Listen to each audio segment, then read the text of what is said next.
केंद्र सरकार से विशेष तौर पर कि इस तरह के जो और भी कानून बनाए गए हैं, मिसाल के तौर पर CAA का जो कानून बनाया गया, कोई आवाज़ नहीं सुनी गई, आंदोलन चला, आंदोलन कोरोना की वजह से जो भी हुआ, लेकिन हम उम्मीद करते हैं कि इस तरह के और भी जो संविधान विरोधी कानून जो सरकार ने बनाए हैं उनको भी वापस ले और आइंदा भी इस बात का ख्याल रखे कि देश संविधान से चलना चाहिए, देश मनमर्जी से नहीं चलना चाहिए। तो देश संविधान से और यहाँ के कानून से चलना चाहिए, तभी सही मानों में देश अमन अमान रहेगा और देश तरक्की करेगा।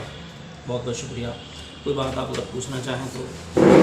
राजवतीन सर, आपको नहीं लगता कि समाज का एक तबका ऐसा है जिसमें कहीं ना कहीं बुनियादी तालीम होना बहुत ज़रूरी है? कोई भी समाज हो, तालीम होना बहुत ज़रूरी है। बिना तालीम के अगर समाज नहीं होगा तो वो भटकेगा वो समाज। आप ही के समाज की या हम अपने समाज की अगर अपन बात करें, तालीम कितना मायने रखती है? तालीम हासिल करना, साक्षर होना बहुत ज़रूरी है एक समाज के लिए, अगर आगे तरक्की करनी है तो बहुत ज़रूरी है। और ये समाज में, आपके समाज में आपको लगता है कि हाँ, ये एक बहुत बड़ी कमी नज़र आती है कहीं ना कहीं कि वो जो बुनियादी तालीम हासिल करनी चाहिए बच्चों को, पीढ़ियों को, वो हासिल नहीं हो पा रही है?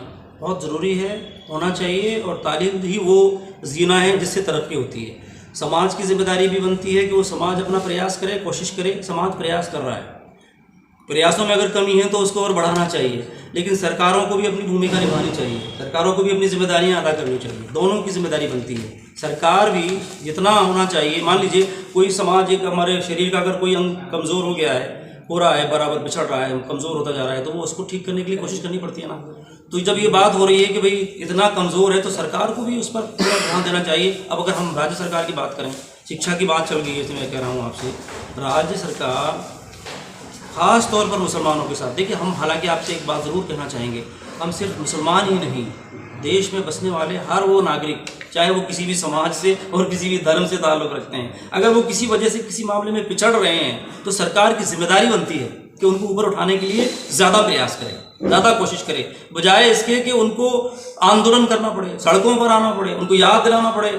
उर्दू के लिए प्रयास करिए, उर्दू कोई मुसलमानों की भाषा नहीं है, लेकिन चूँकि बच्चे, ज़्यादातर बच्चे उर्दू या शिक्षक वगैरह जो होते हैं, तो उसमें भी किस तरह से सरकार का जो रवैया है, तो मेरा कहना यह है कि बहुत अच्छी बात है आपकी, शिक्षा ही से उन्नति होगी। सरकार को भी, समाज को भी इसके लिए प्रयास करना चाहिए और सरकार को भी अपनी भूमिका सही से निभानी चाहिए। सर, पैरा टीचर्स के मामले में यदि बात करें तो आखिर राजस्थान सरकार के सामने ऐसी मजबूरी क्या है कि इतने दिनों से आंदोलन चल रहा है, दांडी यात्रा भी कर चुके हैं, आखिर राजस्थान सरकार के सामने ऐसी मजबूरी क्या है? उनके घोषणा पत्र में ये चीज़ें हैं सारी चीज़ें। मैं एक बात कहता हूँ, राज्य सरकारें जो होती हैं, आती हैं, जाती हैं, सरकार ये देखती हैं कि हमें, वो ठीक है कि उस पर भार पड़ेगा, उसका इकोनॉमिकली जो भी वजन सरकार पर आएगा, लेकिन आपने घोषणा की है, वादा किया है आपने। अभी पिछले दिनों यूपी में प्रियंका जी की भाषण सुन रहा था मैं, वो वहाँ भी संविदा कर्मियों की बात कर रहे थे कि हम ये करेंगे, हम ये करेंगे, नियमित करेंगे। तो मैंने कहा संविदा कर्मियों के पास जाकर के, शिक्षकों के पास जाकर के, कि वहाँ तो वो घोषणा कर रही हैं और यहाँ घोषणा जो की है उसको नज़रअंदाज कर रही हैं। ये क्या मतलब है? दोहरा रवैया। मतलब ये है, सरकार ये हिसाब किताब लगाकर ये देखती है कि किसको नाराज़ करने से हमें कितना नुकसान होगा। मैं कांग्रेस पे सीधे ये बात कह रहा हूँ, और इसी वजह से कांग्रेस जो है ना वो कमज़ोर हो रही है। कथनी और करनी में जो फ़र्क है, वादा खुद का, उसका खुद का वादा दिला रहे हैं ना वो लोग, तो याद दिला रहे हैं ना। जब बात आपने कही है उसको पूरा करिए, तो वो ये समझते हैं कि ये लोग तो कितने से क्या है, इनसे कोई नुकसान नहीं होगा। ये सब सारे गणित लगाती है सरकार, ये गणित लगा कर देखती है कि हमें कोई नुकसान नहीं होगा। लेकिन उसकी ये मैं कहता हूँ कि गलतफहमी है सरकार की, इस गलतफहमी में नहीं रहना चाहिए। जब समाज संगठित हो जाएगा, लोग संगठित हो जाएंगे, परेशान होंगे, पीड़ित होंगे, तो फिर उनको चुनाव के वक्त भी खड़ा होना पड़ेगा। जो लोग चुनाव जिता सकते हैं वो चुनाव हराना भी जानते हैं। सर, कहीं ना कहीं गहलोत सरकार की यदि मजबूरी माने तो कहीं आला कमान का इसमें इंटरफेयर मान सकते हैं? आला कमान का नहीं लगता मुझे। मैं तो गहलोत सरकार को ही कहता हूँ इस बात को। गहलोत सरकार ही हैं जो चीज़ों को लिंगर ऑन करते हैं। गहलोत जी बहुत अच्छे आदमी हैं, भले आदमी हैं, लेकिन चीज़ों को खींचते हैं, बहुत खींचते रह जाते हैं और वो वज़न महसूस नहीं करते हैं, जो वाकई जिनका वज़न महसूस करना चाहिए। जिस तरह से काम करना करते तो हैं, बहुत उसकी बात करते हैं। बहुत सी चीज़ें हैं, जैसे मिसाल के तौर पर बहुत से बोर्ड हैं और ये हैं वो हैं, सब पड़े हुए हैं, पेंडिंग है, उनको भरा नहीं जा रहा है, उनको उनके अधिकारी नहीं बनाए जा रहे। क्यों? इसका ये सरकार ने कृषि कानूनों के बिल को वापस लिया है, इस पर आप क्या कहना चाहोगे? इन कृषि कानून को सरकार के द्वारा जो वापस लिया गया है, ये किसानों की एक बहुत बड़ी जीत है और यह जीत एक लोकतांत्रिक जीत है। हम किसानों को बहुत मुबारकबाद देते हैं कि आपके इस कुर्बानी की वजह से इन सरकार ने केंद्र में जो बेटी सरकार सत्ते के नशे में जो चूर सरकार है, इसने इन कृषि कानून को वापस लिया है। और हमने देखा कि जितने भी दिन ये जो कृषि का आंदोलन रहा, किसानों का आंदोलन रहा, ये एक लोकतांत्रिक तरीके से रहा और यह किसानों के साथ एक लोकतांत्रिक जीत है देश की।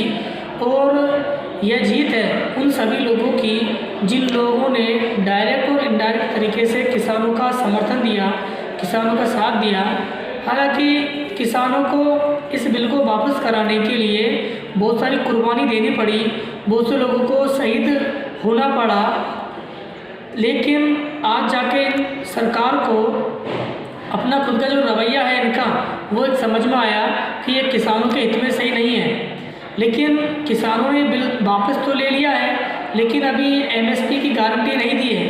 तो हम सरकार से यह अपील करते हैं कि ये जो किसानों का बिल वापस लिया है, इसमें MSP की भी गारंटी की जाए, क्योंकि ये जो सरकार है एक फासिस्ट सरकार है, एक हिंदुत्ववादी आइडियोलॉजी पर चलने वाली सरकार है, जिन्हें सिर्फ अपने आइडियोलॉजी से मतलब है। जो इनकी आइडियोलॉजी पर चलेगा वो चाहे कितना ही बड़ा अपराधी हो उसको वो समर्थन करेंगे।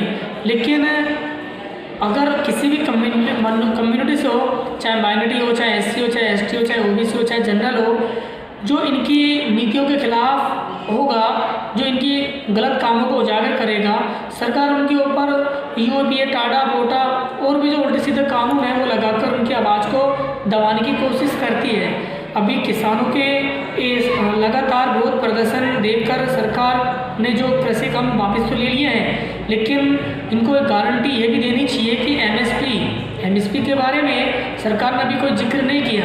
तो इनसे साफ इनकी मंशा जाहिर होती है कि अभी लगता है कि दाल में कुछ काला है। जो एक वाकई में जो एक हक है किसानों का, जो उनको मिलना चाहिए, उसमें भी ये कुछ न कुछ आनाकानी कर रहे हैं। अभी यूपी के अंदर विधानसभा का इलेक्शन है, तो बीजेपी सरकार को पता है कि अगर हम इस तरह से अपनी अकड़ में रहेंगे तो हमारी सीट जाने का खतरा है।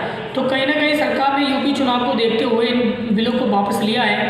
मैं समर्थन में हूँ। शुरू से हमारी पार्टी है social democratic party of India. हमने जितने भी स्टेट में 23 स्टेट के अंदर हम काम कर रहे हैं और सभी स्टेट के डिस्ट्रिक्ट और तहसील लेवल पर हमने किसानों के समर्थन में विरोध प्रदर्शन, धरने प्रदर्शन, ऑनलाइन प्रोटेस्ट ये हमने किया है, शुरू से चालू किया है। और अभी भी हम सरकार ने जो ये किसानों का बिल वापस लिया है, किसानों का हम समर्थन करते हैं अभी भी। और इस तरह से जो और केंद्र सरकार ने काले कानून CAA NRC ये जो काले कानून लेकर आई है, इनका भी हम भरपूर मजम्मत करते हैं। और हम किसान भाइयों से इतना कहना चाहते हैं कि जिस तरह से सभी कम्युनिटी के लोगों ने, सभी लोगों ने, अमीर, गरीब, दलित, SC ST OBC से पिछड़े वर्ग ने किसानों के साथ खड़े होकर कंधे से कंधे मिलाकर इन किसान बिल को वापस कराने के लिए खड़े रहे, डटे रहे, सर्दियों में, गर्मियों में। तो मैं सभी किसान